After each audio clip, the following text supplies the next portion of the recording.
Right.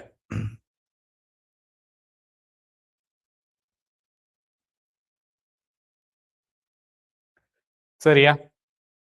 Right. அப்ப இன்றைய 3வது நாள். அப்ப நான் குரூப்ல லிங்க் ஒண்ணு அனுப்பினான்.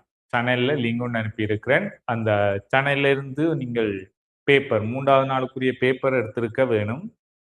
பிரிண்ட் எடுத்து வச்சிருந்தீங்கன்னா இன்னும் கொஞ்சம் ஈஸியா என்றால் நீங்க அதிலேயே செஞ்சு பார்க்கக்கூடிய மாதிரி இருக்கும். அப்படி இல்ல பிரிண்ட் எடுக்க இல்லை என்றாலும் நீங்க போன்ல வச்சு அந்த கேள்விகளை ஒருக்கா பார்த்துக்கொள்ளும். சரி. அப்ப நான் ஒருக்கா ஷேர் பண்றேன். அந்த பேப்பர் ஒருக்கா ஷேர் பண்றேன். பேப்பர் எடுக்க இல்லை என்றாக்கள் ஒருக்கா பாருங்க.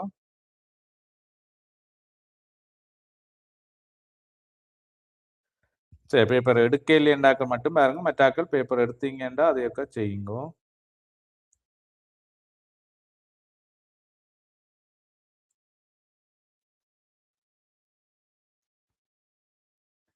ரைட்.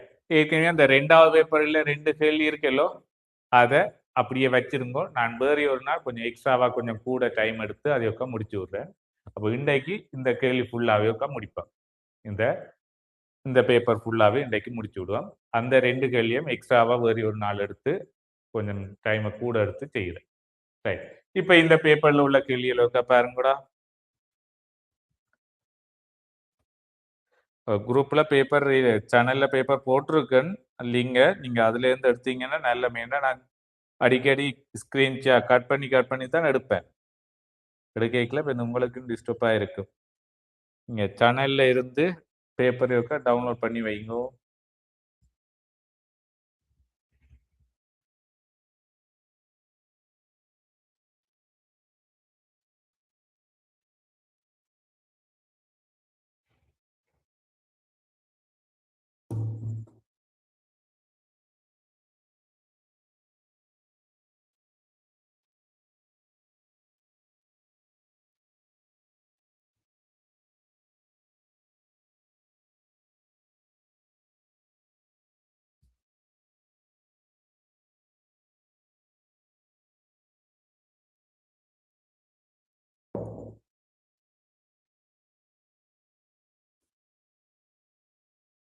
சரி. சரி, அப்ப நான் கட் பண்றேன். இதுல இருந்து கட் பண்றேன். நீங்க சேனல்ல இருந்து எடுக்க பாருங்க.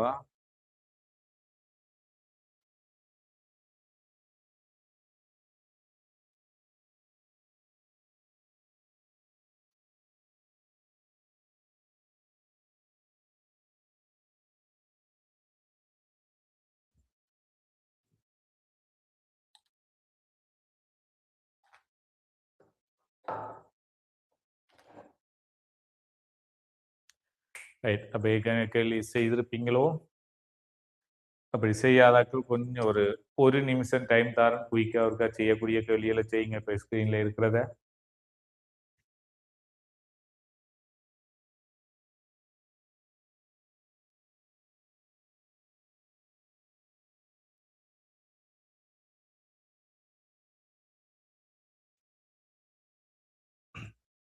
அடே இப்ப உங்க ரிசல்ட்ஸ் இப்ப வரப்போகுது. உங்களுக்கு 12ஆம் மாசம் கன்ஃபார்ம். அது டைம் டேபிள் மாத்தவே மாட்டாங்க.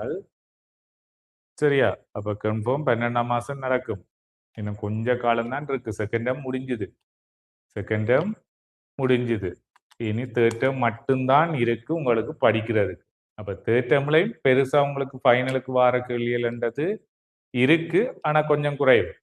அப்ப நீங்க இவ்வளவு படிச்சதுக்குள்ளயே 10ம் 11 செகண்ட் டேர்ம் மட்டும் படிச்சதுக்குள்ளயே திருப்பி திருப்பி கேள்விகளை செய்து பாருங்க. நிறைய கேள்வி எவ்வளவுக்கு கேள்வி செய்யறீங்களோ அவ்வளவுக்கு நல்லா. சரி, இல்ல நான் எல்லாத்தையும் முடிச்சுட்டு கடைசியில தான் நான் செய்யறதுக்கு வச்சிருக்கேன்னுட்டீங்கன்னா அது முட்டாள்தனம். சரி, இப்பவே செய்ய செய்ய தொடங்குங்க. கேள்விகளை செய்து பாருங்க. பாடங்களை திருப்பி திருப்பி பாடங்களை பார்த்து கொண்டு பிரயோசனம் இல்ல. எவ்வளவு கேள்வி செய்யறீங்களோ அவ்வளவுக்கு நல்ல உங்களுக்கு. முதல் பாஸ் பேப்பர் செஞ்சு பாருங்க. உங்களால் 2016ல இருந்து இது வரைக்கும் நடந்த பாஸ் பேப்பர் செய்து பாருங்க. அது முடிஞ்சேன்டா அதுக்கப்புறம் முடல் பேப்பர்கள் கிடைக்கும். அப்படி முடல் பேப்பர் தேவைன்னா கேளுங்க, நானே அனுப்பி விடுறேன். முடல் பேப்பர் இருக்கு, அது எல்லாம் செஞ்சு பாருங்க. மேக்சிமம் எவ்வளவு கேள்வி செய்யறீங்களோ அவ்வளவுக்கு நல்ல. சரியா? அப்ப மேத்ஸுக்கு ஏ எடுத்து வச்சிருந்தீங்கன்னா எவ்வளவோ பிரயோசனம் என்ற பிறகு நீங்க இப்ப ஓயில்ல ஏ எடுத்து வச்சிருக்கிறது பிறகு உங்களுக்கு நிறைய பிரயோசனம் இருக்கும். இப்ப சும்மா சாம்பிளுக்கு சொல்ல போனால் ஏதாவது ஒரு போட்டி பரீட்சையில காப்போத சாதாரண தரத்தில் கணிதத்துல இன்னர்சல்ஸ் இல்லை என்று ஒரு போட்டி பரீட்சையும் பெறாது. சரியா? ஒரு போட்டி பரீட்சையிலையும் கணிதத்துக்கு இன்னர் ரிசல்ட்ஸ் தான், கணிதத்தின் ரிசல்ட்ஸ் கேட்காமல் ஒரு போட்டி பரீட்சையும் இல்லை. கட்டாயம் எல்லா போட்டி பரீட்சையிலையும் கணிதத்துக்கு ரிசல்ட்ஸ் கேட்பன் ஓஎல். இப்ப கன்ஃபார்ம் கணிதம் தேவையான ஒரு விஷயம் படியுங்க. ரைட், சரியா? அப்ப ஸ்கிரீன் கட் பண்ணி போட்டு நம்மளங்கப்படுத்துறேன்னா சரி. அப்ப முதலாவது கேள்வியை பார்ப்போம். முதலாவது கேள்வி காரணிப்படுத்துக.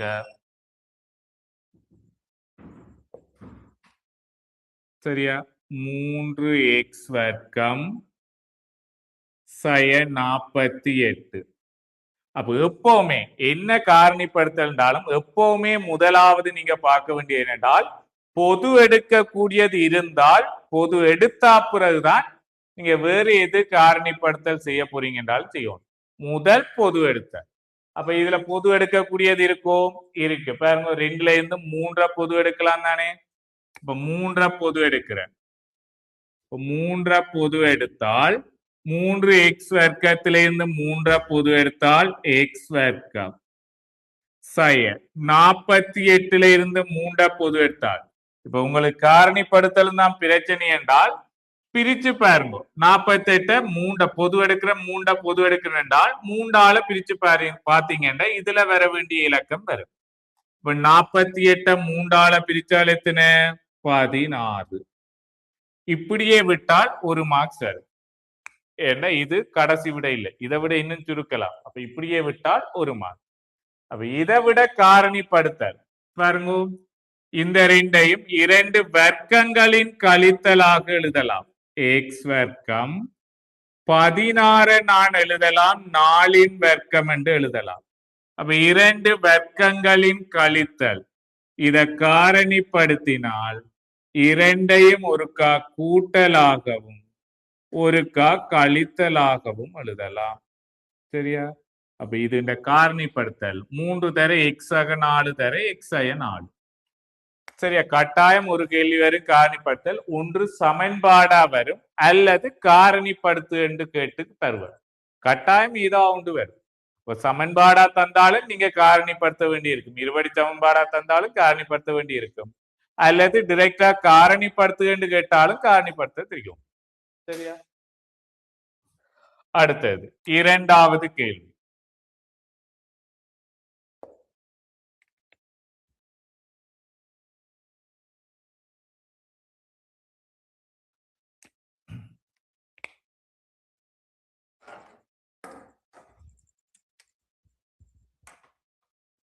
சரியா? அப்ப இரண்டாவது கேள்வியை பாருங்க.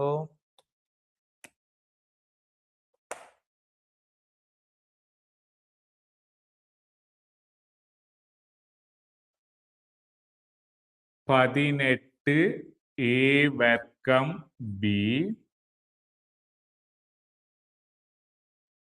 அதன் கீழ் 7 வகுத்தல்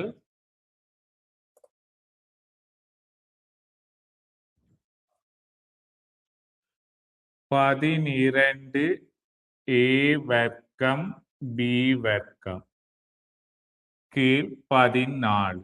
சரியா? ரைட், இதை சுருக்க வேணும். சரி, பின்னங்களின் வகுத்தல். அப்ப பின்னங்கள்ட வகுத்தலா வச்சுக்கொண்டு என்னால செய்யலாது. பின்னங்கள்ட வகுத்தல்ல அப்ப என்ன செய்யணும்? அதனை பெருக்கமாக மாத்தணும். பாருங்க, பின்னங்கள்ட வகுத்தலா வச்சுக்கொண்டு செய்யலாது. அது என்னவா மாத்த வேணும்? பெருக்கலாக மாத்த வேணும். வகுத்தல பெருக்கலாக மாத்துற.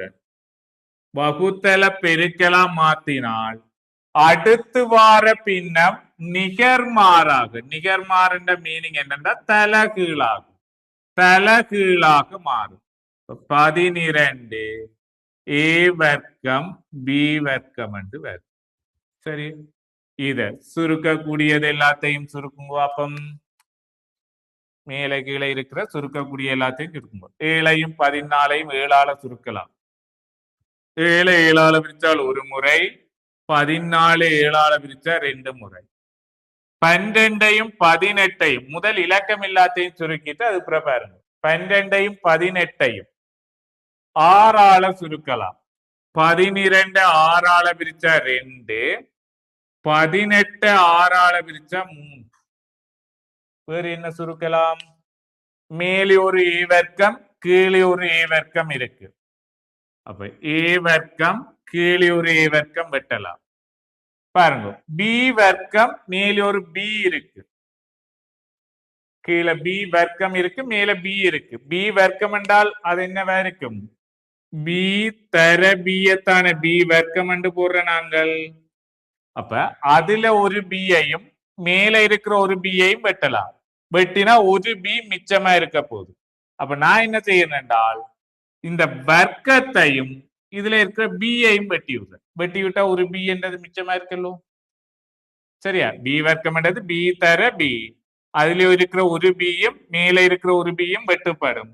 அப்ப கீழே ஒரு பி என்றது மிச்சமா இருக்க போகுது. அப்ப அதுக்காக நான் என்ன செய்யணும்டா, இந்த வர்க்கத்தையும் பியையும் வெட்டி விடுறேன். அப்ப கீழே ஒரு பி என்றது மிச்சம் இருக்கும் தானே. ரைட், கீழே ஒரு 2, மேலே ஒரு 2, 2ஐயும் வெட்டி விடலாம். இப்ப மிச்சம் என்ன இருக்கு? மேலே எல்லாமே வெட்டுப்பட்டு 3 மட்டும் இருக்கு. கீழையும் எல்லாமே வெட்டுப்பட்டு ஒரு பி மட்டும் இருக்கு. அப்ப 3ன் கீழ் பி. சரியா? அடுத்தது 3வது கேள்வி.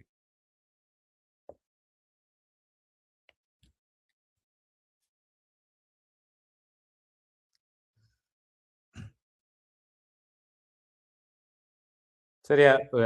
குரூப்ல திருப்பி இப்ப ஜாயின் ஆயினாக்க கிளாஸுக்கு சேனல்ல உங்களுக்கு பேப்பர் போட்டிருக்கணும். அந்த லிங்கோடைய கீழே போட்டிருக்கணும். பேப்பருக்கான லிங்க் அண்டி போட்டு மாதிரி வினாத்தாள் 3 அடி போட்டு அதுக்குள்ளே ஒரு கூகுள் டிரைவ்ன்ற லிங்க் ஒன்று போட்டிருக்கணும். அதுக்குள்ள போய் அந்த கூகுள் டிரைவ்ல போய் முதல்ல அந்த பேப்பரை டவுன்லோட் பண்ணி வச்சிருந்தீங்கன்றா தான் நான் கேள்வி பண்ணி இல்லையோ. அப்ப நீங்க பேப்பரை டவுன்லோட் பண்ணி வச்சிருந்தீங்கன்றா தான் நீங்க பார்த்து செய்யக்கூடிய மாதிரி இருக்கும். சரி, அடுத்த பாருங்க.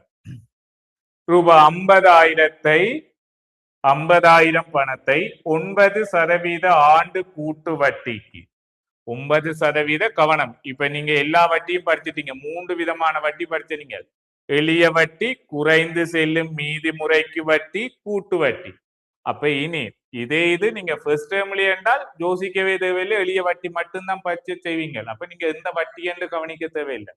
இனி எந்த வட்டி என்றதையும் கவனிக்கணும். ஏண்டா நீங்க 3 வட்டி படிச்சிட்டீங்க. அப்ப கேள்வியில எந்த வட்டி தாரானன்றதும் கவனமா இருக்கும். இதுல தந்தது கூட்டு வட்டி. சரி, 9% ஆண்டு கூட்டு வட்டிக்கு 2 வருடங்களுக்கு வைப்பு செய்த ஒருவருக்கு முதலாம் வருடம் ஆண்டுக்காக ரூபாய் 4,500 வட்டி கிடைத்தது எனில் 2ஆம் ஆண்டுக்கு அவருக்கு கிடைக்கும் வட்டி. இது சிம்பிள். அப்ப 2வது கூட்டு வட்டியை பொறுத்தவரையில 2வது வருஷத்துக்கான வட்டி காண்றது எவ்வளவு தொகை கண்டால் அவர் வைப்பிலிட்டார் 50,000 அதுக்கு மட்டும் கிடைக்காது. என்ற 2வது அது வைப்பிலிட்ட தொகைக்கு மட்டும் நீங்க வட்டி காண வேண்டியது முதலாவது வருஷத்துக்கு. முதலாவது வருட வட்டி எவ்வளவு தொகைக்கு காணுவீங்கன்னா அந்த 50,000 கண்டுட்டு போடலாம்.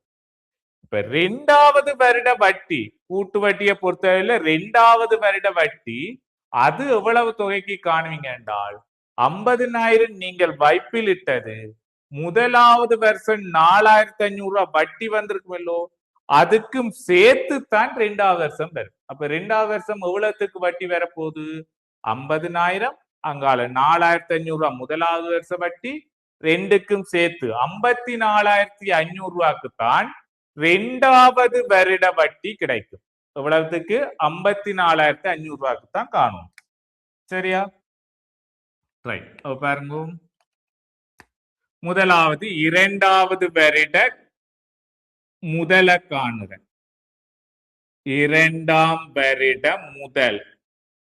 முதல் என்றது எவ்வளவு தொகைக்கு நீங்க வட்டி காண போறீங்களோ அதைத்தான் முதல் என்று சொல்றது. அப்போ எவ்வளவு தொகைக்கு நீங்க வட்டி காண போறீங்க? 2வது வருஷம் 50,000 ரூபாய் அவர் வைப்பில் இட்டது. அதோட முதலாவது வருட வட்டிக்கும் வட்டி கிடைக்கும் 2வது வருஷத்துக்கு. முதலாவது வருட வட்டி எவ்வளவு? 4,500 ரூபாய். கூட்டினீங்கன்னா எவ்வளவு வரப்போகுது? ரூபாய் 54,500 ரூபாண்டு வரும். 2வது வருட வட்டி நீங்க 54,500 ரூபாய்க்கு தான் காண போறீங்க. அப்ப பாருங்க, 2ஆம் வருட வட்டி காணலாம். 2ஆம் வருட வட்டி சமன் எவ்வளவு? கடன் வைப்பிலிட்ட தொகை, அல்லது நான் டிரெக்டாக போடுறேன், சமன்பாடு எழுதில்ல. அப்ப இவ்வளவு தொகைக்கு 2வது வருட வட்டி காண போறீங்க? 54,000 ரூபாய்க்கு. அப்ப 54,500 ரூபாய்க்கு 9% படி எவ்வளவுன்றதை காணும். அப்ப 100ன் மேல் 9. இதை சுருக்கினீங்க என்றால் 2வது வருட வட்டி எவ்வளவு வரும். சரி, அப்ப பாருங்க, இது சுருக்கலாம்.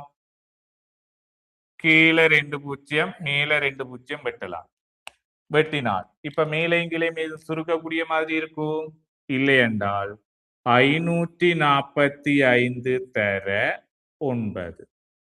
545 9ஆல பெருக்கி விட்டீங்கன்னா 2வது வருஷ வட்டி வரும்.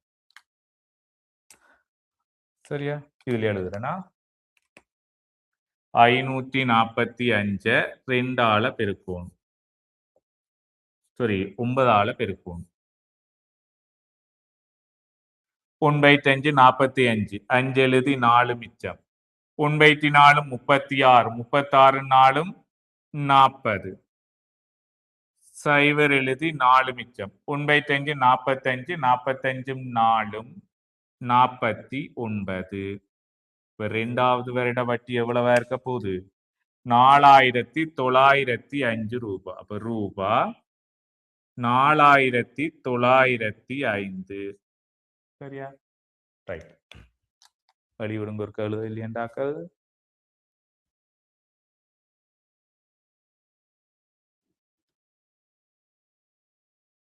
கழுது இல்லைண்டாக்கள் ஒரு வழி விடுங்கோ.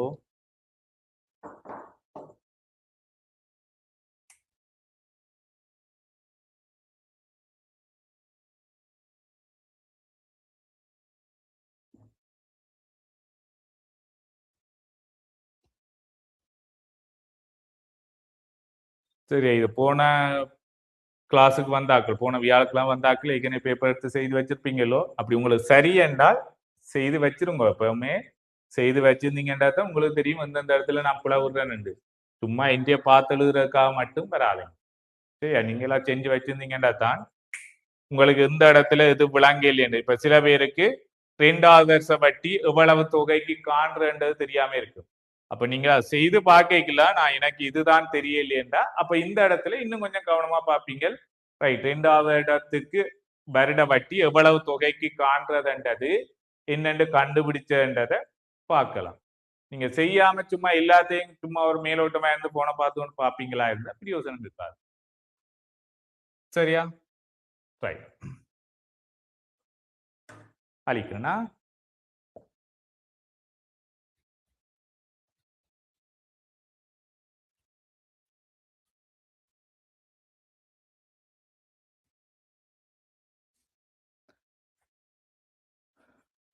இதுவரை காலமும் விளையாடினீங்க என்றால் பிரச்சனை இல்லை.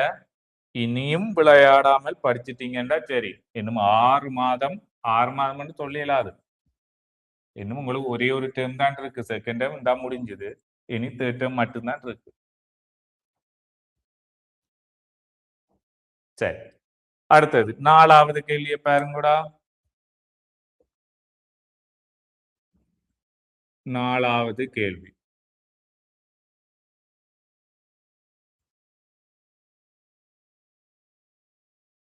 எக்ஸய உண்டின் மேல் உண்டு சாக எக்ஸய உண்டின் மேல் எக்ஸ். இப்ப இது கொஞ்சம் ஈஸியா வந்துட்டு. ஏண்டா பகுதியன் அவனே சமனா தந்துட்டான். அப்படி சமன் இல்லாமல் வந்தால் பொமசி எடுக்கவும் தெரியும். நான் வேணுமெண்டா அடுத்த கிளாஸ்ல கேள்வியை அதுக்கேற்ற மாதிரி மாத்தி மாத்தி தாரேன். சரியா? ரைட். இப்ப கொஞ்சம் ஈஸியான கேள்வி என்றபடியா முதல் கொஞ்ச நாள் ஈஸியான கேள்வி என்றபடி ஈஸியான கேள்வியை போடுறேன். அப்புறம் அங்கால போக போக கொஞ்சம் கஷ்டமான கேள்வியெல்லாம் மாத்திக்கொண்டு போறேன். ரைட். பகுதி எண்கள் பின்னங்கள்ட கூட்டல் கழித்தல் அது அட்சரகணித பின்னமா இருக்கலாம், சாதாரண எண்கள்ட பின்னமா இருக்கலாம். என்ன பின்னம் என்றாலும் பகுதி எண்களை பார்க்கணும். பகுதி எண்கள் சமனாக இருந்தால் அதே பகுதி எண்ணை போட்டுட்டு கூட்டல் என்றபடியா மேல உள்ள ரெண்டையும் கூட்டினா காணும். ஒன்றோட எக்ஸ கூட்ட வேணும். இவ்வளவுதான் இதுன்ற விட. என்ற இதை விட சுருக்கலாது இது. அப்புறம் போக போக கொஞ்சம் கஷ்டமான கேள்வியெல்லாம் தாரு. சரியான? இப்ப இதுக்கு இதுதான் விட. இதை விட சுருக்கி எடுக்க இயலாது.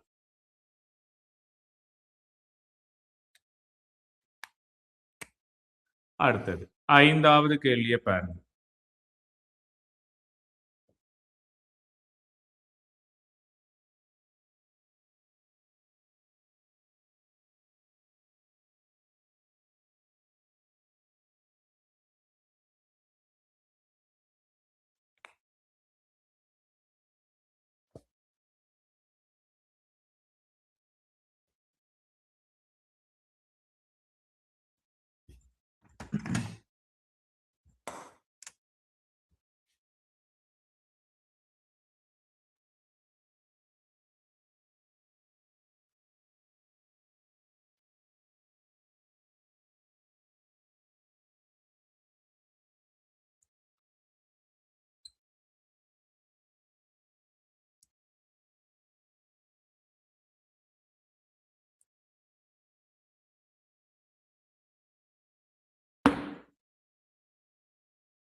சரி, இதுக்கு பாருங்க ஒருக்கா.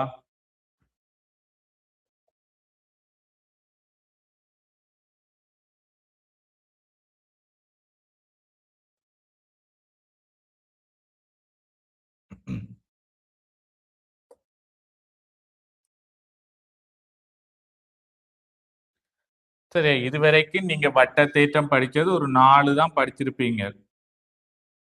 சரி, 4ஐயும் வச்சுதான் இப்ப செய்ய போறீங்க. தேற்றம்ல இன்னும் கொஞ்சம் எக்ஸ்ட்ராவா ஒரு 4-5 படிப்பீங்க.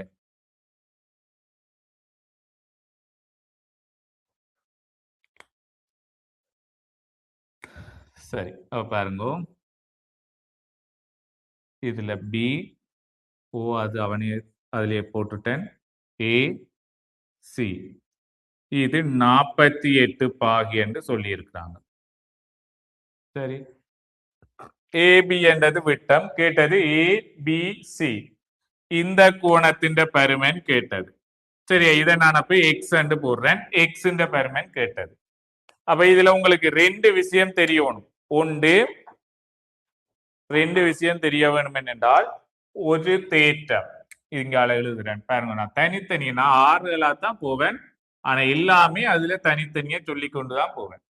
சரி, ஒரு தேற்றம் இதுக்குள்ள இருக்கிறது என்னென்றால் இந்த கோடு விட்டமாக இருந்தால் விட்டத்தினால் இந்த அரைவட்டத்தில் எதிரமைக்கப்படும் கோணம், இந்த விட்டத்தினால் அரைவட்டத்தில் எதிரமைக்கப்படும் கோணம் செங்கோணமாகும்.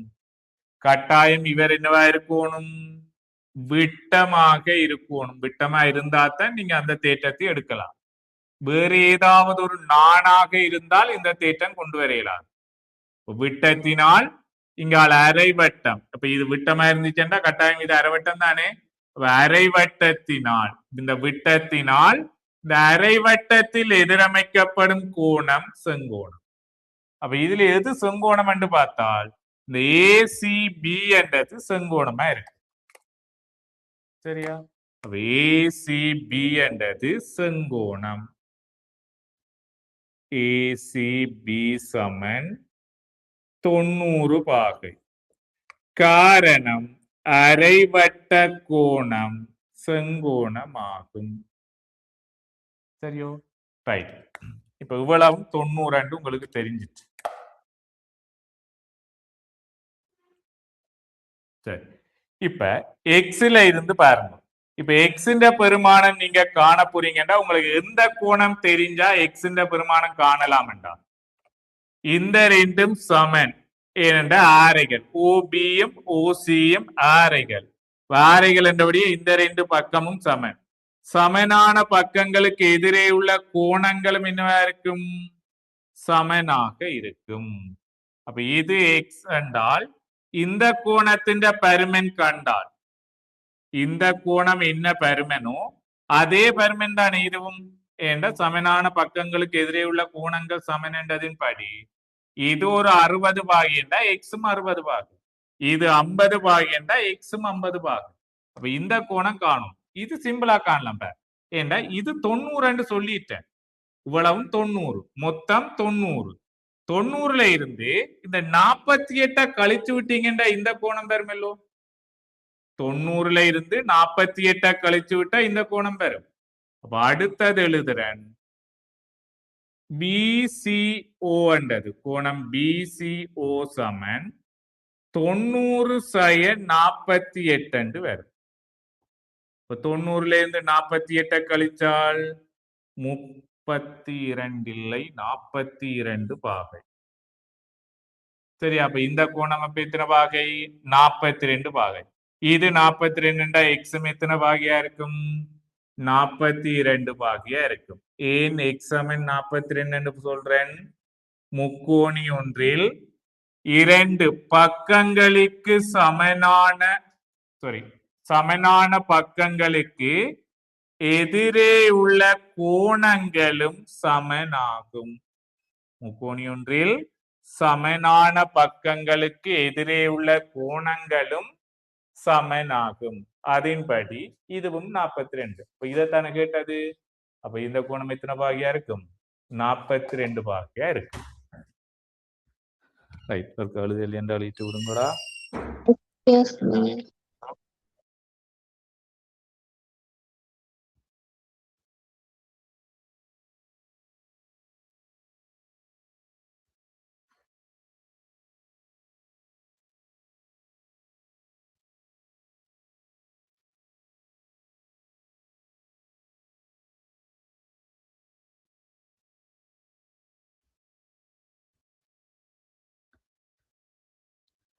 ஓகே மெர்லின் எழுதியாச்சா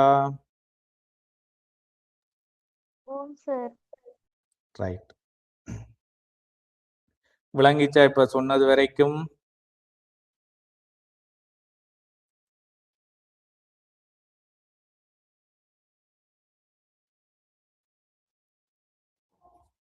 சரி சரியா இதோ கழிக்கிறேன்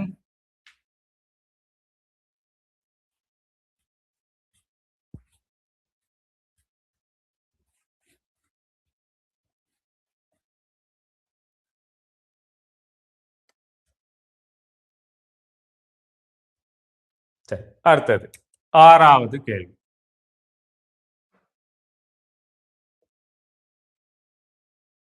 சரியோ கணித பாடம் ஒன்றில் 15 மாணவர்கள் பெற்ற புள்ளிகளின் உத்தேச இடை 45 ஆகவும் விலகல் இடை 20 ஆகவும் இருப்பின் மாணவன் ஒருவன் பெற்ற புள்ளியின் இடையை காண் அப்ப இடை கேட்டது உத்தேச இடையும் விலகல் இடையும் தந்துட்டு இடை யாதென்று கேட்டது அப்ப இது ஏற்கனவே படிச்சிருப்பீங்க அப்படி இல்லை என்றாலும் பாருங்க அப்ப சாதாரண இடை காண்றதுக்கு ஒரு சமன்பாடு நீங்க படிச்சிருப்பீங்க விலகல் இடை உத்தேச இடை தந்தால் இடை காண்றதுக்கு ஒரு சமன்பாடு படிச்சிருப்பீங்க ஏசாக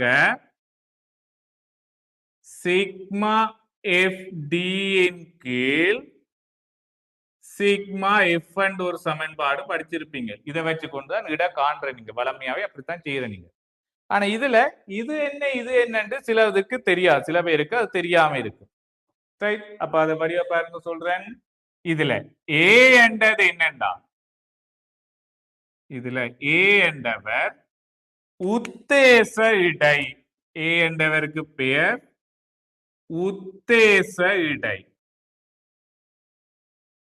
சரியா ஏ என்றது உத்தேச இடை அது கூடுதலா தெரிஞ்சிருக்கும் ஏ என்றது உத்தேச இடை என்று தெரிஞ்சிருக்கும் அடுத்தது என்னன்னு தெரியாமத்தான் செஞ்சு கொண்டு இருப்பீங்க. அடுத்தவர் என்னென்றால் சிக்மா எஃப் டி இன் கீழ் சிக்மா எஃப் என்றதை சொல்றது விலகல் இடை என்று சொல்லுவோம். சரியா? இவரை சொல்றது நாங்கள் விலகல் இடை. தேவையானது நீங்க எல்லாம் எழுதி வைக்கணும். விலகல் இடை. சரியா? அப்ப சாதாரண ஒரு இட காண்றேன்டா என்ன செய்யணும்? உத்தேச இடையும் விலகல் இடையும் என்ன செய்யணும்? கூட்டி விட்டா சரிதானே? ரைட். அப்ப இடை சமன் உத்தேச இடையையும் விலகல் இடையையும் கூட்டணும். ரெண்டுமே கேள்வியில தந்திருக்கிறான். உத்தேச இடை 45 சக விலகல் இடை 20. 45ஐயும் 20ஐயும் கூட்டினால் 65 என்று வரும் இடை. சரியா? ரைட். வெளியிடுங்கூடா.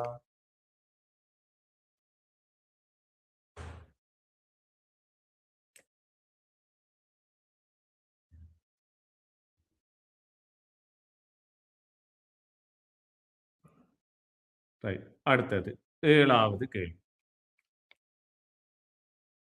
ரைட். இதுக்கும் தொடை A இந்த மூலங்களின் எண்ணிக்கைக்கும் நம்பர் ஆஃப் ஏக்கும் நம்பர் ஆஃப் பிக்கும் நம்பர் ஆஃப் ஏ இடைவெட்டு பிக்கும் நம்பர் ஆஃப் ஏ ஒன்றிப்பு பிக்கும் 4க்கும் இடையிலான ஒரு சமன்பாடு. தொடைகள்ல ஒரே ஒரு சமன்பாடு தான், அதுவும் அந்த சமன்பாடு படிச்சிருப்பீங்க. சரியா? என்ன சமன்பாடு பாருங்க, எழுதுறேன். இதை ஞாபகம் வச்சிருங்கவா, அடிக்கடி கேள்வி வாரது. நம்பர் ஆஃப் ஏ ஒன்றிப்பு பி சமன் நம்பர் ஆஃப் ஏ ஒன்றிப்பு பி சமன் நம்பர் ஆஃப் ஏ சக நம்பர் ஆஃப் பி சய நம்பர் ஆஃப் ஏ இடைவெட்டு பி. சரியா? ரைட். இந்த சமன்பாட்டை ஞாபகம் வச்சிருங்கோ. இந்த அடிக்கடி கேள்வி வாரது. நிகழ்தகவுக்கும் இதேதான். இதுல பி என்று தருவினோம். நம்பர் ஆஃப் இதுல இன்னுக்கு பதில பி என்று தருவினோம். சமன்பாடு ஒரே சமன்பாடு. சரியா? ஒன்றில் இதுக்கு நிகழ்தகவை வச்சு வரும் அல்லது தொடைய வச்சு வரும். கட்டாயம் கூடுதலா வார கேள்வி இது. அப்ப இந்த சமன்பாடு ஞாபகம் வச்சிருந்தோம். இதுல ஏதாவது 3 தந்துட்டு 4வது கேட்பினோம். ஏதாவது 3 தருவினோம். கட்டாயம் ஏதாவது 3 தந்தா தான் அடுத்தது செய்யலாம். அப்ப 3 தந்துட்டு 4வது கேட்பினோம். இதுல எது எது தந்திருக்கிறோம் கேட்டது இவரைத்தான் கேட்டிருக்கணும். அப்ப இந்த 3ம் தந்திருப்பினம். பாருங்க, கேள்வியிலே இருக்கு. இந்த 3ம் தந்திருப்பினம் இவரை கேட்டது. அப்ப தந்த 3ஐயும் அப்படியே சமன்பாட்டுல பிரதியிருங்கோ. நம்பர் ஆஃப் ஏ ஒன்றிப்பு பி என்றது 18 சமன் நம்பர் ஆஃப் ஏ என்றது 12 சக நம்பர் ஆஃப் பி 15 சய இவரைத்தான் கேட்டது. அப்ப இவரை கேட்டபடியே இவரை நான் ஒரு எக்ஸ் அண்டு போடுறேன். எக்ஸ் அண்டு போட்டு செய்யறேன். ரைட். அப்ப 18 சக 18 சமன் 22ஐயும் 12ஐயும் 15ஐயும் கூட்டினால் 27 சய எக்ஸ். இப்ப எக்ஸ தானே காணணும். அப்ப என்ன செய்யணும் என்றால் எக்ஸ் மறையில இருக்கு பாருங்க.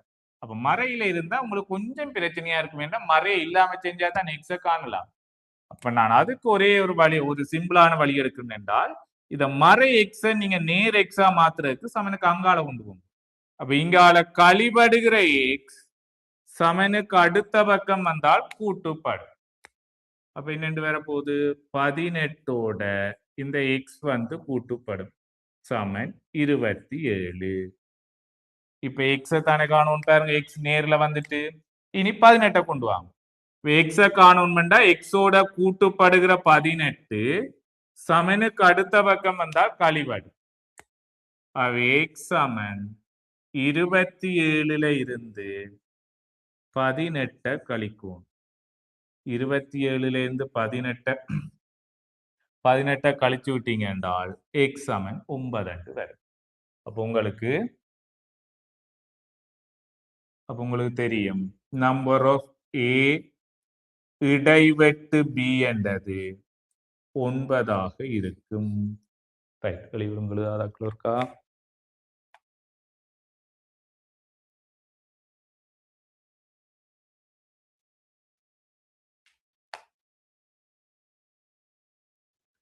சரியா? நான் ஒவ்வொரு நுணுக்கமான விஷயமும் சொல்லிக்கொண்டு தான் போவேன்.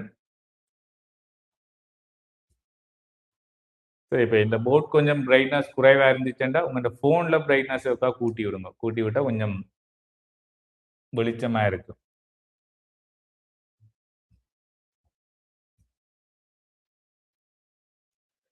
சரியோ மெர்லின் எழுதியாச்சோ?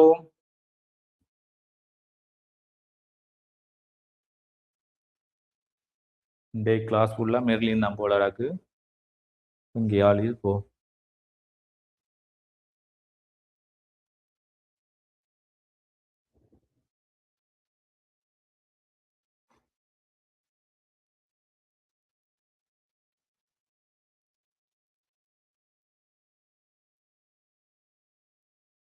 சரியா?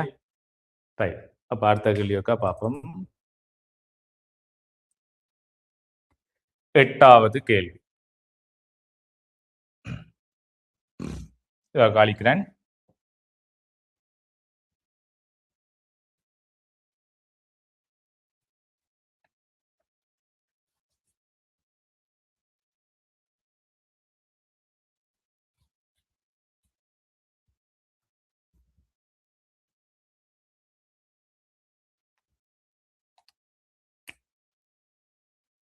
சரி, அப்ப 8வது கேள்வி இருக்கா பாருங்கடா.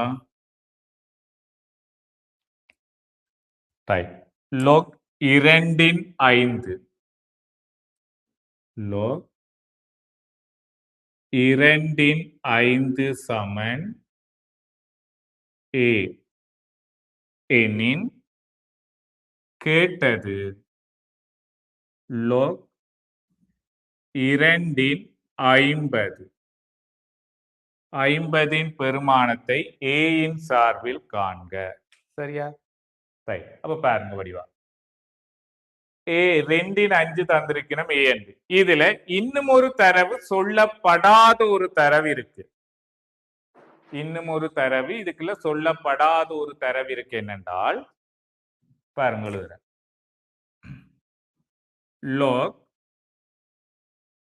2 2. இது உங்களுக்கு தெரியும். ஒரு மடக்க பெருமானத்துல இதுல இருக்கிற பெருமானமும் இதுல இருக்கிற பெருமானமும் சமனாக இருந்தால் அது இந்த மடக்கை பெருமானம் ஒன்றென்று தெரியும். ஆனா அது கேள்வியில தரமாட்டான். ஏன்னா இது ஒரு விதியாவே இருக்கு. மடக்க விதியில ஒரு விதியாவே இருக்கு. அப்ப இதுவும் இந்த கேள்வி செய்யறதுக்கு எனக்கு என்னது தேவை. அப்ப இது தெரிஞ்சாதான் இந்த கேள்வி செய்யலாம். அப்ப 2 2 சமன் 1. இப்ப 50 கேட்டது 50 எனக்கு 5யும் 2யும் தெரியும் பெருமானங்கள். அப்ப 50 பெருமானம் கேட்டது சிம்லா ஜோசி 50 என்ற இலக்கத்தை 5யும் 2யும் வச்சு என்னென்று எழுதலாம். பெருக்கி அல்லது பிரித்தல்ல 5யும் 2யும் மட்டும்தான் வச்சு செய்யணும். 50 என்ற இலக்கம் வரணும். என்னென்று எழுதலாம் பாருங்க சிம்லா ஜோசிங்கோ. 50 வரணும். ஆனா 5யும் 2யும் பெருக்கி அல்லது பிரிச்சு எழுதலாம். என்னென்று எழுதுறேன் என்றால் 5 தர 5 5யும் 5யும் பெருக்கினா 25 வந்துட்டு 50 வரணும் இல்லோ. அப்ப 25ஓட திருப்பி என்ன செய்யணும் 2 பெருக்கி விட்டா சரி. இனி பாருங்க மடக்க விதி உங்களுக்கு தெரியும். மடக்க விதி மடக்கைக்குள்ள பெருக்கப்படுறது மடக்கைக்குள்ள பெருக்கலாக இருக்கிறது. தனித்தனி மடக்கையில் கூட்டலாக எழுதலாம். log 2 5 பாருங்க ஒவ்வொன்றையும் தனித்தனி மடக்கையில கூட்டலாக எழுதலாம். log 2 2. இவ்வளவு கிளியரோ? சரியா? அப்போ ஒன்றுண்ட பெருமானம் தந்துட்டு வேறு ஒன்றுண்ட பெருமானம் கேட்டால் உங்களுக்கு அந்த பெருமானத்தை வச்சு உங்களுக்கு கேட்ட பெருமானத்தை முதல் விரிச்செழுதும். எழுதிட்டு இனி பெருக்குப்படுறது தனித்தனி மடக்கையில் கூட்டலாக எழுதலாம் என்று தெரியும். இனி ஒவ்வொன்ற பெருமானம் எனக்கு தெரியும். log 2 5 பெருமானமும் தெரியும். log 2 5 பெருமானம் 2 5 a சாக. இதுவும் log 2 5 பெருமானம் தெரியும் a சாக. log 2 2 பெருமானம் தெரியும் 1. அப்போ 1. ஏயையும் ஏயையும் கூட்டினால் ஒரு ஏயையும் ஒரு ஏயையும் கூட்டினா 2 சாக 1 என்று வரும். சரியா? அப்போ log 2 50 பெருமானம் ஏயின் சார்பில் என்று வரும் 2a சாக 1 என்று வரும். ரைட், கழிவுங்கோ. இது நிறைய முறையில செய்யலாம். நான் எப்பவுமே ஈஸியான முறையில நான் சொல்றது. இது வர்க்கமா போட்டு அது வர்க்கத்துல இருக்கிற 2 முன்னு கொண்டு போய் அப்படியெல்லாம் செய்யலாம். அது பிரச்சனை இல்லை செய்யறதுல. ஆனா நான் ஈஸியான வழியெல்லாம் கொண்டு போவேன். உங்களுக்கு தேவை என்றால் அதையும் எழுதும்போ.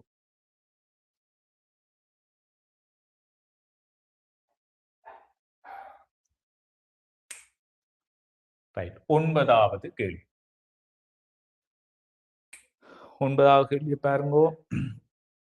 அது கொஞ்சம் பெரிய கேள்வியா, இது கொஞ்சம் பெரிய கேள்வி பாருங்க.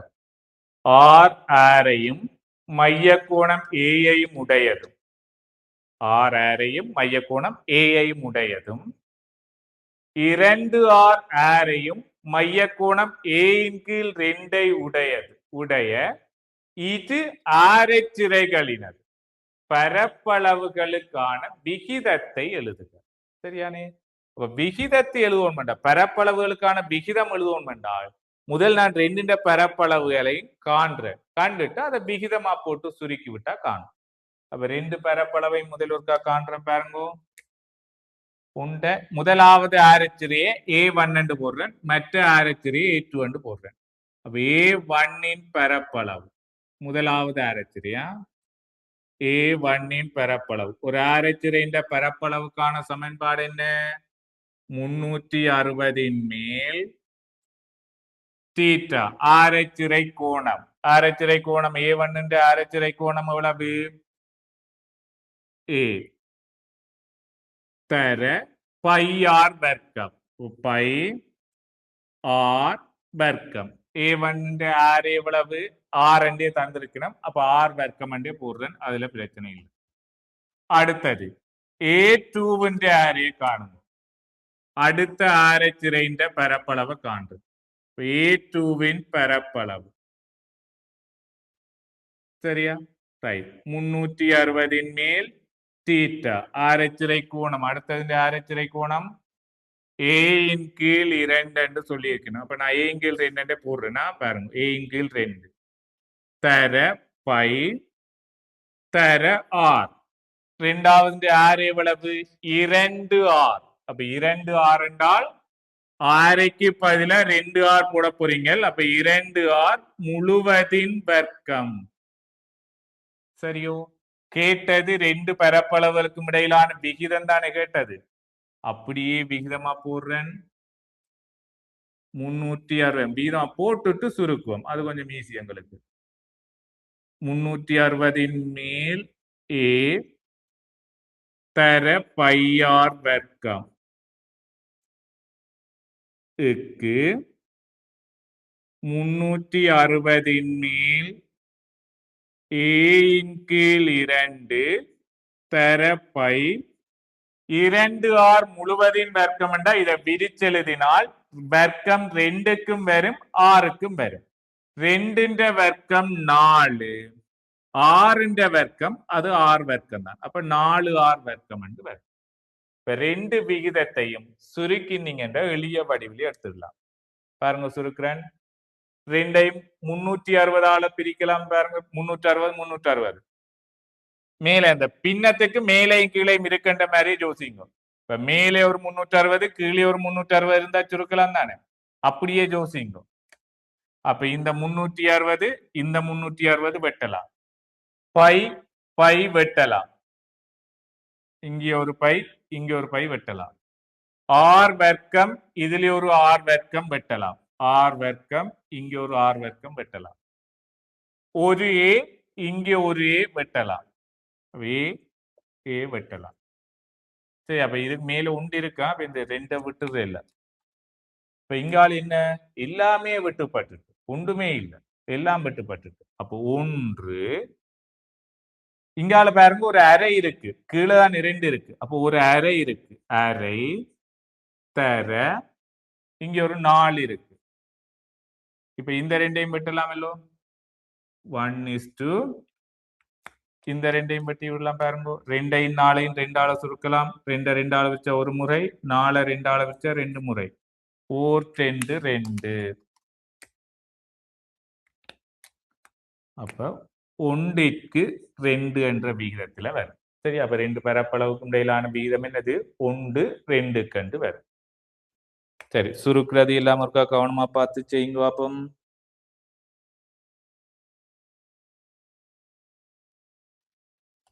இந்த சுருக்கினதை பாருங்க. இப்ப பின்னத்துக்கு பகுதி எண்ணும் தொகுதி எண்ணாவும் இருந்தால் மேலையும் கீழையும் ஒரே எண்கள் இருந்தா வெட்டலாமல்லோ. அதே மாதிரி இதுக்கும் யோசிங்க. இது தொகுதி எண்ணா வச்சிருங்க, இத பகுதி எண்ணா வச்சிருங்க. அப்ப மேல கீழே இருக்கிறது எல்லாம் வெட்டலாம் தானே, ஒரே எண்கள் இருந்தா. அதுபடியாத்தான் ஒரே மாதிரி இருக்கிற எல்லாத்தையும் வெட்டி விட்டு.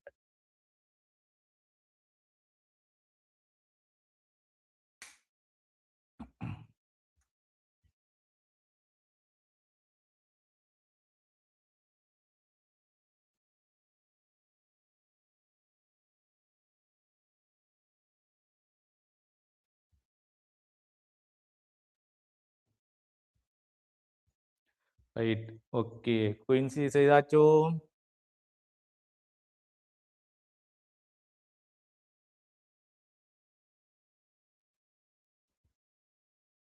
எங்கே சவுண்ட காணல?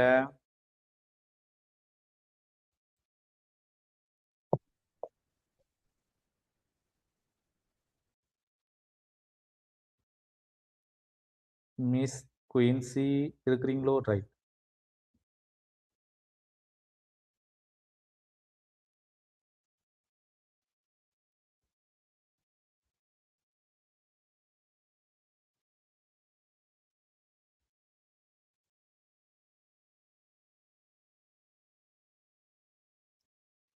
சரியா?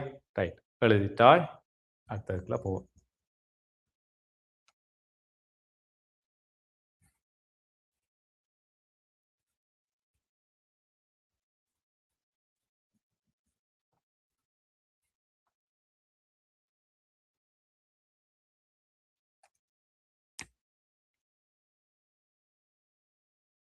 அடுத்தது 10வது கேள்வியை பாருங்க.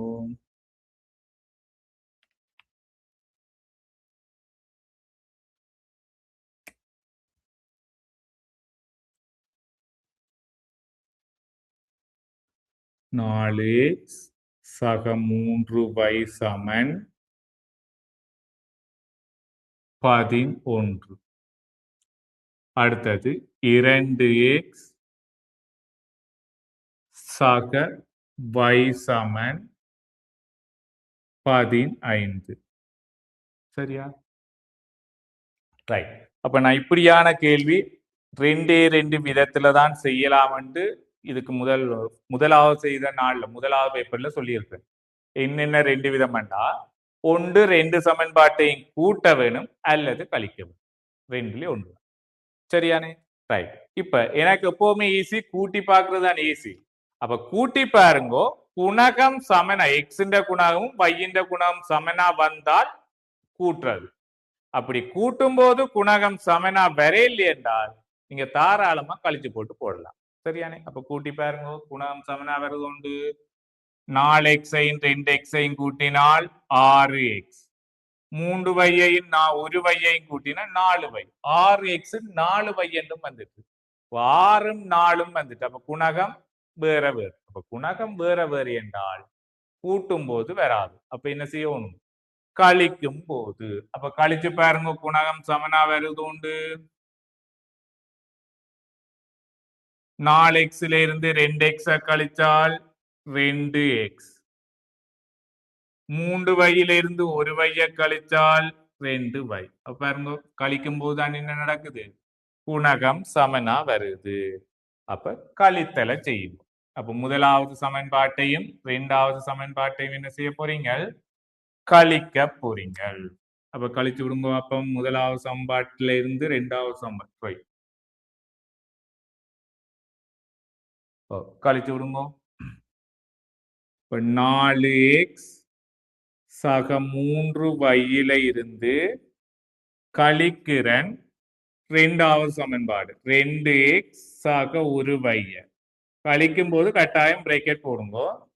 அதே மாதிரி சமனுக்கு அடுத்த பக்கமும் கழிக்கணும். 11ல இருந்து 15 கழிச்சு போடுங்க. இனி இதை சுருக்க வேணுமெண்டா அடைப்பு நீக்கினா மட்டும்தானே சுருக்கலாம். அப்ப 4x சக 3y. அடைப்பு நீக்கிறேன் பாருங்க, சயவால அடைப்பு நீக்கிறேன். இப்ப சயவால அடைப்பு நீக்கிறேன்டா நிறைய எல்லாம் நீங்க யோசிக்க தேவையில்லை, குறிய மட்டும் பெருக்கி போடுங்க. இதுல சக குறி, சயவையும் சகவையும் பெருக்கினா சய 2x. அடுத்தது சயவையும் சகவையும் பெருக்கினால் சய 1y சமன் சக 11ல இருந்து 15 கழிக்கணும். வேற வேற குறிகள் கழிவிடம். 15ல இருந்து 11 கழிச்சு விட்டால் 4. பெரிய இலக்கம் 15 மறை, விடையும் மறையில வரும். அப்ப மறை 4 வரும். இனி இதை சுருக்கலாம் பாருங்க, கூட சுருக்குங்கோ.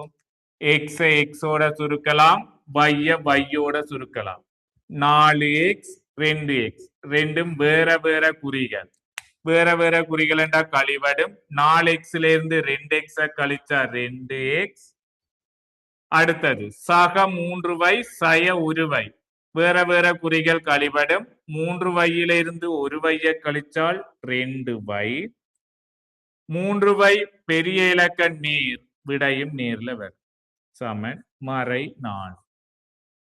இப்ப பாருங்க, 2ல இருந்து 2 பொது எடுக்கலாம். எல்லாம் 2 பொது எடுத்து விட்டால் x ஆக y என்று வரும். 2xல இருந்து 2 பொது எடுத்தா x, 2yல இருந்து 2 பொது எடுத்தா y சமன் மறை 4. இனி x ஆக y என்ற பெருமானம் தான் கேட்டது. அப்ப இங்கால பெருக்கப்படுகிற 2 சமனுக்கு அடுத்த பக்கம் வந்தா பிரிவடு. x ஆக y சமன் மறை 4 இந்த 2ஆல பிரிக்கணும். x ஆக y சமன் மறை 4 2ஆல பிரிச்சு விட்டீங்க என்றால் மறை 4 2ஆல பிரிச்சா 2 மறை 2 வரும். சரியா? கழிவுங்கோ.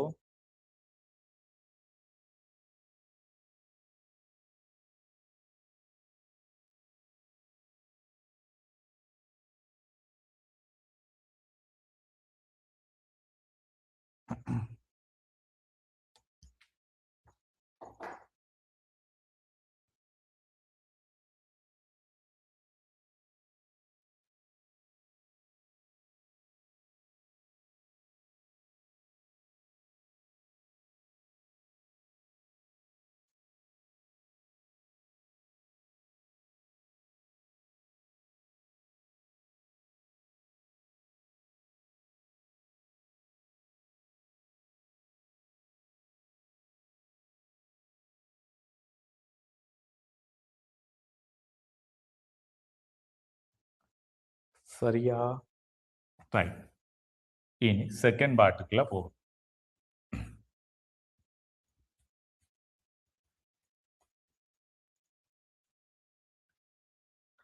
சரியா? நான் ஸ்லோவா நிதானமா தான் கொண்டு வர. நீங்க இருந்தீங்கன்னா உங்களுக்கு பிரியோசனம், நல்ல பிரியோசனம். ஏனென்றால் இப்ப என்னட்ட இப்படி ஒரு கேள்வி படிச்சுட்டீங்கன்னா அதை நீங்க திருப்பி வேற இடத்துல படிக்க வேண்டிய தேவை வராது. ஃபுல்லா கிளியரா வரணும்னா நான் ஸ்லோவா ஒவ்வொன்றையும் சொல்லிக் கொண்டுதா போறது. அப்ப நீங்க திருப்பி படிக்க தேவை வராது. அப்ப நீங்க என்ன செய்யணும்னா, நான் 1 மணி தான் எடுக்கிறேன். அப்போ 1.5 ஃபுல்லா இருந்து பாத்தீங்கன்னா சரி. அடிக்கடி வெளியில போயிட்டு வாரது அந்த வேலையெல்லாம் வச்சிருந்தீங்கன்னா உங்களுக்கு தான் பிரியோசனம் இல்லை, எனக்கு பரவாயில்லை. சரியா?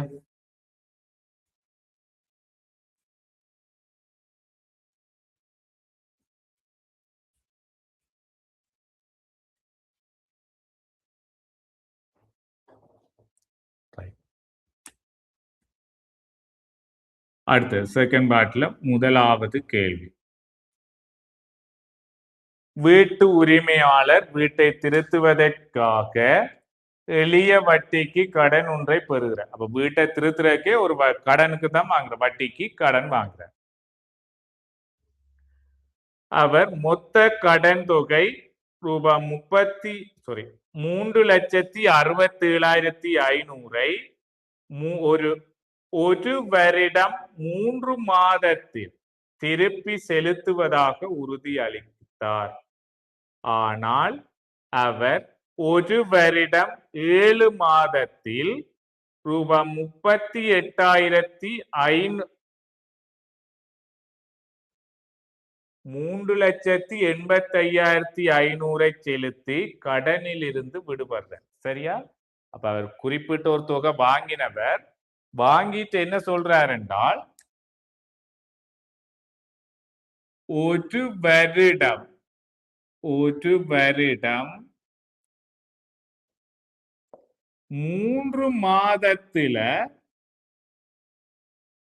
வருடம் 3 மாதத்துல ரூபாய் 3,67,500 செலுத்தி கடனில் இருந்து விடுபடலாம் என்றுதான் வாங்கி வச்சிருக்கிறார். சரியா? அப்ப இதுக்குள்ள என்ன வருது? அவர் வாங்கின கடன் தொகையும் அதோட இந்த ஒரு வருஷம் 3 மாசத்துக்கான வட்டியும் சேர்த்து தான் இவ்வளவு. சரியா? இவ்வளவு கட்டி கடன்ல இருந்து விடுபடுறேன்ற ஒரு பேரோட வாங்கினவர். ஆனா இருந்தாலும் கொஞ்சம் லேட்டா, கொஞ்சம் ஏதோ ஒரு அவருக்கு பிரச்சனையால கொஞ்சம் லேட்டா கட்டி முடிக்கிறார். அப்ப இவ்வளவு கட்டி முடிக்கிறார், எத்தனை மாசம் லேட்டா கட்டுறார் என்றால் ஒரு வருடம் 7 மாதத்துல 7 மாதத்துல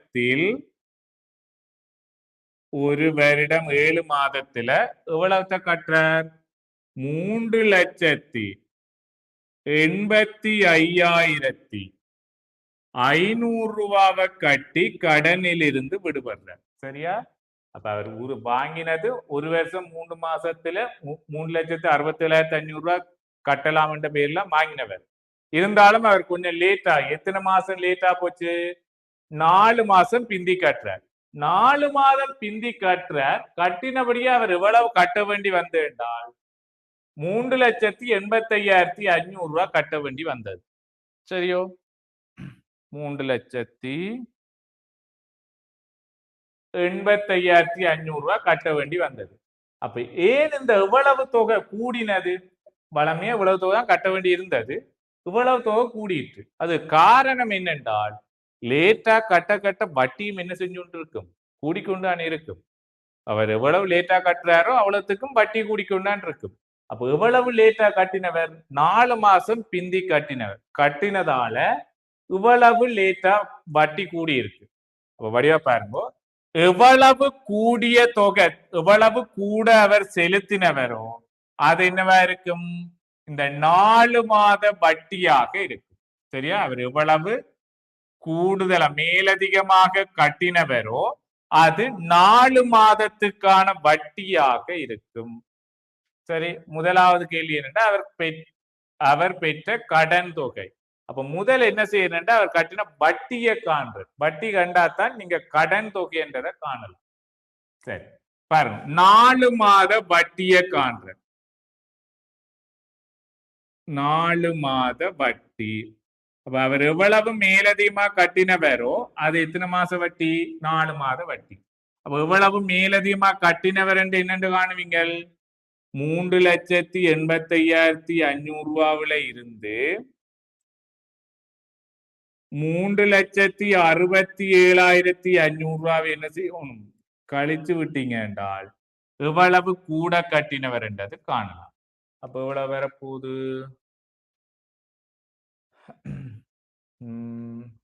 இங்கால 70க்கு 3,000, அங்கால 15,000, 18,000 ரூபாய் கூட கட்டியிருக்கார். சரியா? அப்ப கழிச்சு விட்டீங்கன்னா எவ்வளவு வருது? ரூபாய் 18,000 என்று வரும். இப்ப 4 மாச வட்டி 18,000 ரூபான்னு வந்திருக்கு. அப்ப இதுல இருந்து ஒரு மாத வட்டியை காணணும். 4 மாத வட்டி 18,000 ரூபாண்டால் ஒரு மாத வட்டி எவ்வளவு என்னென்று காணுவீங்க? 18,000 4ஆல பிரிச்சு விட்டா சரியான ஒரு மாத வட்டி வரும். அப்போ ஒரு மாத வட்டி 18,000 4ஆல பிரிக்கும். 18,000 4ஆல பிரிக்கும். பிரிச்சு விட்டா ஒரு மாச வட்டி வரும். பிரிச்சு விட்டா அவ்வளவு 18,000 2ஆல பிரிச்சால் 9,000, 9,000 திருப்பி 2ஆல பிரிச்சா 4,500. ஒரு மாத வட்டி 4,500 ரூபாய். சரியோ? ரைட். இப்ப கடன் தொகைன்றது பாருங்க கொஞ்சம் நிறைய செய்ய வேண்டி கிடக்கு. இப்ப இதுக்குள்ள 3,67,500 ரூபான்றதுக்குள்ள என்னென்ன இருக்கு? அவர் வாங்கின கடன் தொகையும் ஒரு வருஷம் 3 மாசத்துக்கான வட்டியும் சேர்த்து தான் இது. அப்ப நான் இந்த 3,67,500 ரூபாவில இருந்து இந்த ஒரு வருஷம் 3 மாசத்துக்கான வட்டியை கழிச்சு விட்டேன் என்றால் மிச்சம் இருக்கிறதானே கடன் தொகையா இருக்கும். சரியா? ரைட். அப்ப நான் என்ன காணணும்? ஒரு வருஷம் 3 மாசத்துக்கான வட்டி. ஒரு வருஷம் 3 மாசம்ன்றது எத்தனை மாசம்? ஒரு வருஷத்துல 12 மாசம், இங்கால 3 மாசம், 15 மாசத்துக்கான வட்டியை கழிச்சு விட்டீங்க என்றால் அவர் வாங்கின கடன் தொகை வரும். அப்ப 15 மாத வட்டியை கழிக்கணும். அதுக்கு 15 மாத வட்டி காணும் முதல். 15 மாத வட்டி பாருங்க, ஒரு மாதத்துக்கு 4,500 ரூபாய் படி 15 மாதத்துக்குமான வட்டி காண்றதுக்கு என்ன செய்வீங்க? 4,500 15ஆல பெருக்கும். 4,500 15ஆல பெருக்கினீங்க என்றால் சைட்ல எங்கேயும் பெருக்கி பாருங்க. 45 15ஆல பெருக்குங்க. 45 15ஆல 5 25 5 2 மிச்சம் 5 22 22 4 5 5 4 4 4 கூட்டினீங்க 5 7 6 675 பாருங்க. 45 60 15ஆல வரைக்கும்னா 675 அங்கால 2 பூஜ்ஜியம் அதையும் சேர்த்து விடும். 67,500 ரூபாய் வரும் 15 மாச வட்டி. அப்ப 15 மாசம் வட்டியோட சேர்த்து 3,67,500 ரூபாய் கட்டினவர் அதுல அந்த 15 மாத வட்டியை கழிச்சு விட்டீங்க என்றால் அவர் வாங்கின கடன் தொகை வருமல்லோ. அப்ப கடன் தொகை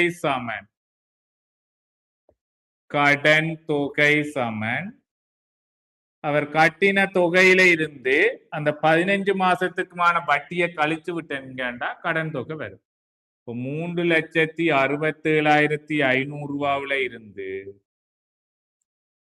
நீங்கள் 67,500 ரூபாவை கழிக்கும். கழிச்சு விட்டீங்கன்னா எவ்வளவு வருது? ரூபாய் 3 லட்சம் ரூபான்னு வரும். அவர் வாங்கின கடன் தொகை 3 லட்சம் ரூபாய். சரியா? ரைட். கழிட்டு விடுவோம்.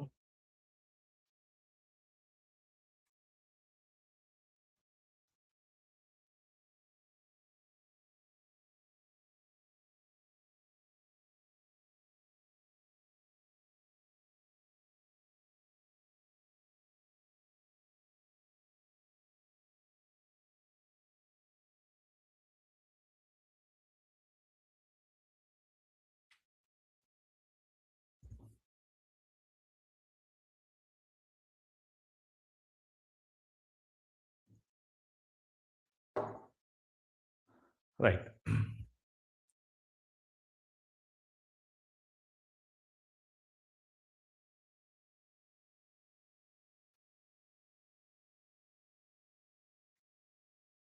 அடுத்த கேள்வி, அறவிடப்பட்ட எளிய வட்டி வீதம் யாது? அறவிடப்பட்ட எளிய வட்டி வீதம் ஜாதென்று கேட்டது. அப்ப பாருங்க, கடன் தொகை தெரியும். என்ன ஆண்டு வட்டி வீதம் மாத வட்டி வீதம் ஒன்றும் சொல்ல இல்லையா? ரைட். அப்ப நான் முதல் மாத வட்டி வீதத்தை காண்றேன். சரியா? கடன் தொகை தெரியும், ஒரு மாத வட்டி தெரியும், மாத வட்டி வீதம் காணலாம் இல்லோ. மாத வட்டி வீதம் சமன் மாத வட்டி வீதம். மாத வட்டி வீதம் சமன் கடன் தொகை. எவ்வளவு கடன் தொகை? 3 லட்சம் 300,000. அதன் மேல் மாத வட்டி, ஒரு மாத வட்டி 4,500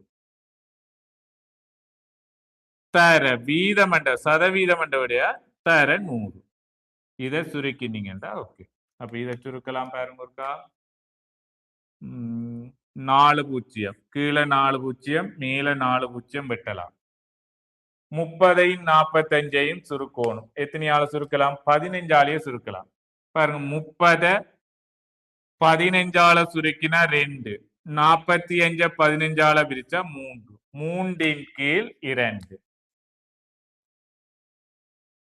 3ன் கீழ் 2 3ன் கீழ் 2 நீங்க தசத்துல போட்டீங்க என்றால் 1.5%. இது மாத வட்டி வீதம்.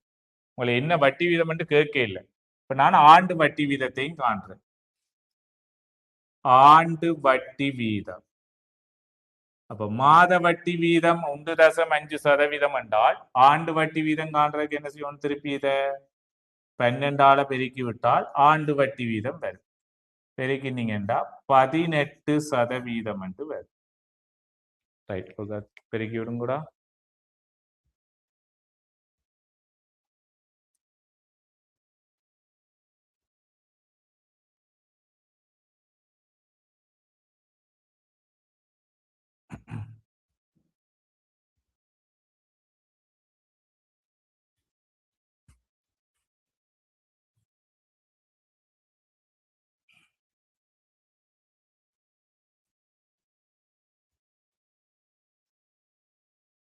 சரி, அடுத்த பாருங்க.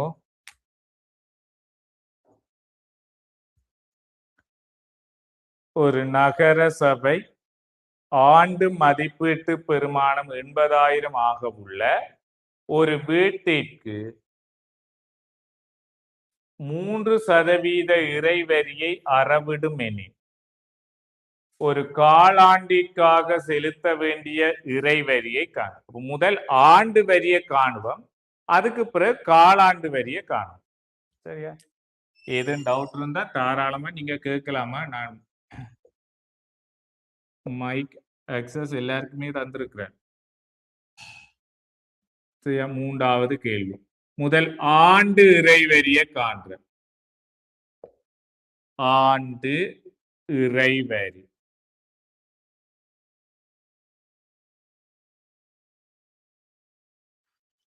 ஆண்டு இறைவரி என்று காணுவீங்கள். ஆண்டு மதிப்பீட்டு பெருமானம். ஆண்டு மதிப்பீட்டு பெருமானம் 80,000.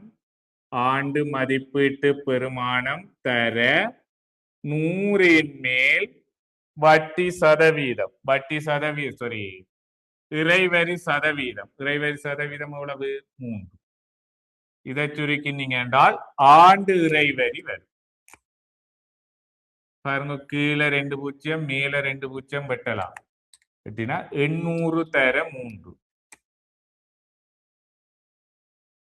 800 தர 3. 800 3ஆல பெருக்கினா 8 24. அங்கால 0 0. 2400 ரூபாய் ஆண்டு இறைவரி. ஆனா கேட்டது காலாண்டு இறைவரி.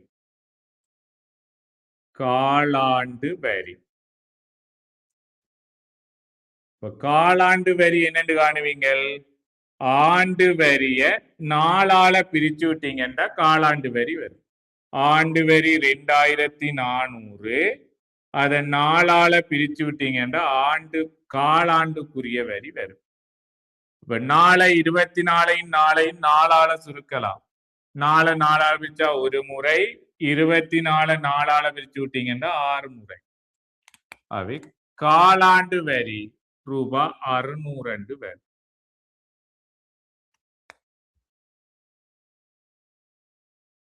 சரியா?